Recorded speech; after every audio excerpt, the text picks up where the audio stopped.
ശബരിമല സ്വർണ്ണ കവർച്ചാ കേസിൽ നിയമസഭയിൽ ഇന്നും ഭരണ പ്രതിപക്ഷ ഏറ്റുമുട്ടൽ. മുദ്രാവാക്യം വിളികളും ബാനറുകളുമായി പ്രതിപക്ഷം നടുത്തളത്തിലിരുന്ന് പ്രതിഷേധിച്ചു. സമരം നിയമസഭയ്ക്ക് പുറത്തേക്ക് കൊണ്ടുപോവുകയാണെന്ന് പ്രതിപക്ഷ നേതാവ് വി.ഡി. സതീശൻ പറഞ്ഞു. SIT അന്വേഷണത്തിൽ ഗുരുതര വീഴ്ചയെന്നും പ്രതിപക്ഷ നേതാവ് ആരോപിച്ചു. സർക്കാർ ചർച്ചയ്ക്ക് തയ്യാറായിട്ടും സഹകരിക്കാത്ത പ്രതിപക്ഷത്തിന്റെ നിലപാട് നിർഭാഗ്യകരമാണെന്ന് സ്പീക്കർ പറഞ്ഞു. പ്രതിപക്ഷം പ്രതിഷേധം തുടർന്നതോടെ നടപടികൾ വേഗത്തിൽ പൂർത്തിയാക്കി നിയമസഭ ഇന്നത്തേക്ക് പിരിഞ്ഞു. തൊട്ടു പിന്നാലെ ഉണ്ണികൃഷ്ണൻ പോറ്റി കോൺഗ്രസ് നേതാക്കൾക്കൊപ്പം നിൽക്കുന്ന ചിത്രങ്ങൾ ഉൾപ്പെടെ പോസ്റ്ററുകളുമായി ഭരണപക്ഷ MLA-മാർ നിയമസഭയ്ക്ക് മുന്നിൽ പ്രകടനം നടത്തി. ഞങ്ങൾ ഭയപ്പെടുന്നത് ഈ പ്രതികൾ പുറത്തുവിടുമ്പോൾ ഇപ്പോൾ തന്നെ വേണ്ട രീതിയിലുള്ള തെളിവുകൾ ശേഖരിച്ചിട്ടില്ല. ഈ പ്രതികൾ പുറത്തിറങ്ങി കഴിയുമ്പോൾ ഈ തെളിവുകൾ മുഴുവൻ നശിപ്പിക്കപ്പെടും. ഒരു സംശയമില്ല. ഇതൊരു കോടീശ്വരനാണ് ഈ ദ്വാരപാലക വിഗ്രഹം വിറ്റിരിക്കുന്നത് എന്ന് ബഹുമാനപ്പെട്ട കോടതി തന്നെ പറഞ്ഞിട്ടുണ്ട്. അതുപോലും ആ തൊണ്ടി മുതൽ പോലും കണ്ടെടുക്കാൻ 90 ദിവസമായിട്ട് കഴിഞ്ഞിട്ടില്ല. പ്രധാനപ്പെട്ട തെളിവുകൾ ശേഖരിക്കാൻ പറ്റിയിട്ടില്ല. സാർ, ഈ പ്രതികൾ കൂടി പുറത്തിറങ്ങിയാൽ മുഴുവൻ തെളിവുകൾ നശിപ്പിക്കപ്പെട്ട് ശബരിമല സ്വർണ്ണ കവർച്ച എന്ന് പറയുന്നത് ഇല്ലാതായി മാഞ്ഞുപോകും. CPM-ന്റെ പ്രധാനപ്പെട്ട ആളുകൾ, നേതാക്കൾ ക്യൂവിലാണ്. അവർ ജയിലിൽ പോകും എന്നുള്ള ഭയം കൊണ്ടാണ് ഞങ്ങൾ ഈ സമരം തുടരുക തന്നെ ചെയ്യുക. ഇവിടെ ചില പ്രതിപക്ഷ അംഗങ്ങൾ ചെയറിന്റെ സമീപത്ത് വന്ന് പറഞ്ഞത് ചെയർ കള്ളം പറയുന്നു എന്നുള്ളതാണ്. തന്റെ വാദം ജയിക്കാൻ വേണ്ടി, നോമിനേറ്റ് ചെയ്യാൻ വേണ്ടി കള്ളം പറഞ്ഞ് രാഷ്ട്രീയ പ്രവർത്തനം നടത്തിയ ആളല്ല ചെയർ. അതുകൊണ്ട് ഇത്തരം വാദമുഖങ്ങൾ നേരത്തെ ശരിയല്ല. എന്റെ വായിൽ കൈയിട്ട് ആളെ പേര് പറയിക്കണ്ട. ഏതായാലും രാഷ്ട്രീയത്തിൽ പൊളിറ്റിക്കൽ ജെന്റിൽനെസ് എല്ലാ കാലത്തും കാണിച്ച ഒരാളാണ് ചെയർ എന്നുള്ളതുകൊണ്ട് ആ ഭാഗം ഞാൻ പരാമർശിക്കാൻ ഉദ്ദേശിക്കുന്നില്ല. ശബരിമലയിലെ സ്വർണ്ണക്കൊള്ളയാണെങ്കിൽ ചർച്ചയ്ക്ക് തയ്യാറാണെന്ന് ഗവൺമെന്റ് അറിയിച്ചിട്ടുണ്ട്. പക്ഷെ നിങ്ങൾ ചർച്ചയ്ക്ക് തയ്യാറല്ല. 18 അടിയന്തര പ്രമേയങ്ങൾ ചർച്ചക്കെടുത്ത സഭയാണിത്. 18 അടിയന്തര പ്രമേയങ്ങൾ ചർച്ചക്കെടുത്ത ഈ 15ാമത് കേരള നിയമസഭക്ക് ഈ ശബരിമലയിലെ വിഷയവും ചർച്ച ചെയ്യുന്നതിന് യാതൊരു മടിയുമില്ല. നിർഭാഗ്യവശാൽ അത്തരമൊരു ചർച്ചയ്ക്ക് പ്രതിപക്ഷം തയ്യാറാവുന്നില്ല എന്നുള്ളത് വളരെ ഖേദകരമായ കാര്യമാണ്. ജനാധിപത്യത്തിൽ ആദ്യമായിട്ടാണ് ഒരു ഭരണപക്ഷം ഞങ്ങൾ ചർച്ചയ്ക്ക് തയ്യാറാണെന്ന് പറയുന്നത്. സാധാരണ ചർച്ചക്കെടുക്കാതെ തള്ളുക ചെയ്യുക. പക്ഷെ വളരെ സത്യസന്ധമായി ഗവൺമെന്റ് അറിയിച്ചു ചെയറിന് ഞങ്ങൾ ചർച്ചയ്ക്ക് തയ്യാറാണ്. സ്വർണ്ണക്കൊള്ളയാണ് വിഷയമെങ്കിൽ നിങ്ങൾ നോട്ടീസ് നൽകിയാൽ ചർച്ചയ്ക്ക് തയ്യാറാണെന്ന് പല ഘട്ടത്തിലും സഭയെ അറിയിച്ചിട്ടും എന്തുകൊണ്ടാണ് ചർച്ചയ്ക്ക് തയ്യാറാവാത്തെന്ന കാര്യം വളരെ നിർഭാഗ്യകരമാണ്.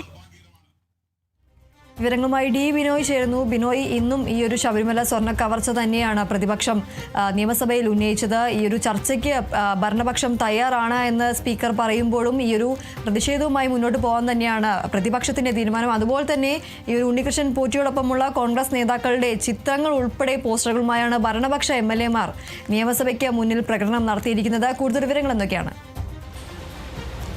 15ാം നിയമസഭയുടെ 16ാം സമ്മേളനം ശബരിമല സ്വർണ്ണപ്പാളി വിവാദത്തിൽ തന്നെ ഊന്നി മുന്നോട്ട് പോവുകയാണ് എന്ന് തന്നെ പറയേണ്ടി വരും. കാരണം ഭരണ പ്രതിപക്ഷ അംഗങ്ങൾ ഒരുപോലെ ഈ വിഷയത്തിൽ കൃത്യമായി നിയമസഭയിൽ ബഹളം വെച്ചും പരസ്പരം പഴിചാരിയും ആരോപണ പ്രത്യാരോപണങ്ങൾ ഉന്നയിച്ചും മുന്നോട്ട് പോകുന്നതാണ് കഴിഞ്ഞ 3-4 ദിവസമായിട്ട് നമുക്ക് കാണാൻ കഴിയുന്നത്. കാരണം പ്രതിപക്ഷം പിടിച്ചെടുത്ത് നിന്ന് പിന്നോട്ട് പോകുന്നില്ല. പ്രതിപക്ഷം പ്രധാനമായി ഉന്നയിക്കുന്നത് സ്വർണ്ണപ്പാളി വിവാദത്തിൽ അല്ലെങ്കിൽ വിവാദം അന്വേഷിക്കുന്ന പ്രത്യേക അന്വേഷണ സംഘത്തിന് മേൽ സംസ്ഥാന സർക്കാർ വലിയ തരത്തിലുള്ള സമ്മർദ്ദം ചെലുത്തുന്നു.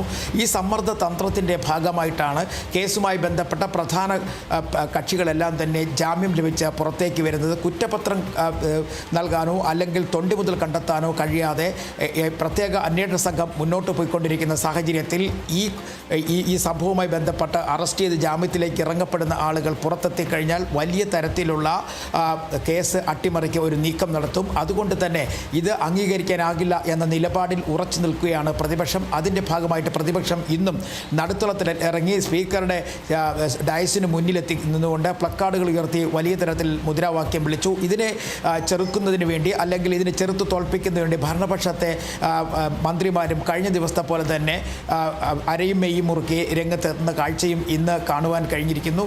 മാത്രവുമല്ല, ഇന്ന് പ്രധാനമായിട്ടും ഇവർ ഉന്നയിക്കുന്നത് ഒരു പടി കൂടി ഇന്ന് ഭരണപക്ഷം ആരോപണങ്ങൾ മുന്നോട്ട് വച്ചിരിക്കുന്നു. അതായത് ഈ UDF സർക്കാർ UDF പ്രതിനിധികൾ, അതായത് മുൻ ദേവസ്വം ബോർഡ് പ്രസിഡന്റ് പ്രയാർ ഗോപാലകൃഷ്ണൻ്റെയും അജയ് തറയിലിൻ്റെയും സമയത്താണ് ഇത്തരത്തിൽ ഉണ്ണികൃഷ്ണൻ പോറ്റി ശബരിമല സന്നിധാനത്തെത്തിയതും അന്ന് മുതലാണ് അദ്ദേഹം പ്രവർത്തിച്ചു തുടങ്ങിയെന്നുമെന്ന ആരോപണം ഉന്നയിച്ചുകൊണ്ടായിരുന്നു ഇന്ന് പ്രതിപക്ഷത്തിന് നേരെ ഭരണപക്ഷം ആക്രമണം അഴിച്ചുവിട്ടതെന്ന് വേണമെങ്കിൽ പറയാൻ കഴിയും. കാരണം മന്ത്രി MP രാജേഷ് ആയിരുന്നു ഇന്ന് ഭരണപക്ഷത്തിന് വേണ്ടി പ്രതിപക്ഷത്തെ എതിർക്കാൻ രംഗത്തെത്തിയത്. എന്തായാലും കഴിഞ്ഞ ദിവസത്തെ പോലെ തന്നെയായിരുന്നു ഇന്നും സഭയിൽ വലിയ തരത്തിലുള്ള ശബ്ദം നിറഞ്ഞ ഒരു അന്തരീക്ഷം. ഭരണ പ്രതിപക്ഷാംഗങ്ങൾ അങ്ങോട്ടും ഇങ്ങോട്ടും മുദ്രാവാക്യം വിളിക്കുന്നു, ഒപ്പം പ്ലക്കാർഡുകൾ ഉയർത്തുന്നു.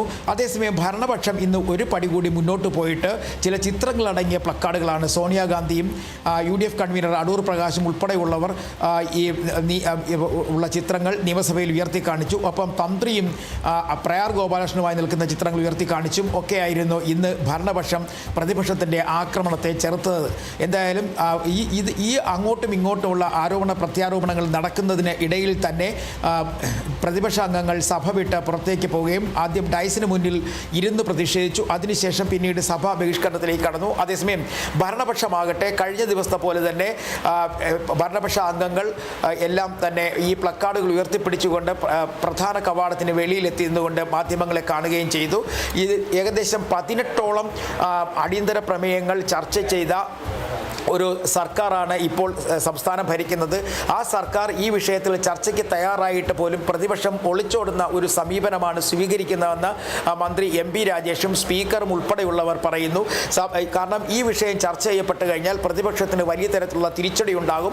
ആ തിരിച്ചടി പ്രതീക്ഷിക്കുന്നത് കൊണ്ടാണ് അവർ ചർച്ചയ്ക്ക് തയ്യാറാകാതെ സഭാ നടപടികൾ മുടക്കി മുന്നോട്ട് പോകുന്നതെന്നും ഭരണപക്ഷം ആരോപിച്ചു. അതേസമയം ഈ ഭരണപക്ഷ ആരോപണങ്ങളെ തള്ളിപ്പറഞ്ഞുകൊണ്ട് തന്നെയാണ് പ്രതിപക്ഷവും മുന്നോട്ട് പോയത്. കാരണം ഇതിനകത്ത് സർക്കാരിൻ്റെ ഇടപെടൽ വലിയ തരത്തിൽ ഇപ്പോഴും ഈ SITയുടെ മുകളിലുണ്ട്. അതുകൊണ്ടാണ് പ്രധാനപ്പെട്ട ചില ആളുകൾ അറസ്റ്റിലാകാത്തതും ഇതുമായി ബന്ധപ്പെട്ട ചില ആളുകൾക്ക് ജാമ്യം കിട്ടാൻ ഇടയാകുന്നതെന്ന് പറയുന്നു. ഒപ്പം ജയിലിൽ കിടക്കുന്നവരിൽ 3 പേര് CPMൻ്റെ ആളുകളാണ്. അതിൽ വ്യക്തമായ രാഷ്ട്രീയമുള്ളവർ തന്നെ ആയിരുന്നു എന്നൊക്കെ തരത്തിൽ പ്രതിപക്ഷവും ആരോപണങ്ങൾ ഉന്നയിക്കുന്നു. അങ്ങനെ ഭരണ പ്രതിപക്ഷ പ്രത്യാരോപണങ്ങൾക്കിടയിൽ ഇന്ന് സഭ പിരിഞ്ഞു കഴിഞ്ഞിരിക്കുന്നു. ഇനി 23-ാം തീയതിയാണ് സഭ വീണ്ടും ചേരുക. ഇതിനിടയിൽ മറ്റൊരു രാഷ്ട്രീയം കൂടിയുണ്ട്. കാരണം LDFൻ്റെയും UDFൻ്റെയും പ്രചരണ ജാഥകൾ പുറപ്പെടേണ്ടതായിട്ടുണ്ട്. മേഖലാ ജാഥകൾ LDFൻ്റെ തുടങ്ങിക്കഴിഞ്ഞിരിക്കുന്നു. വടക്കൻ മേഖലാ ജാഥ തുടങ്ങിക്കഴിഞ്ഞിരിക്കുന്നു.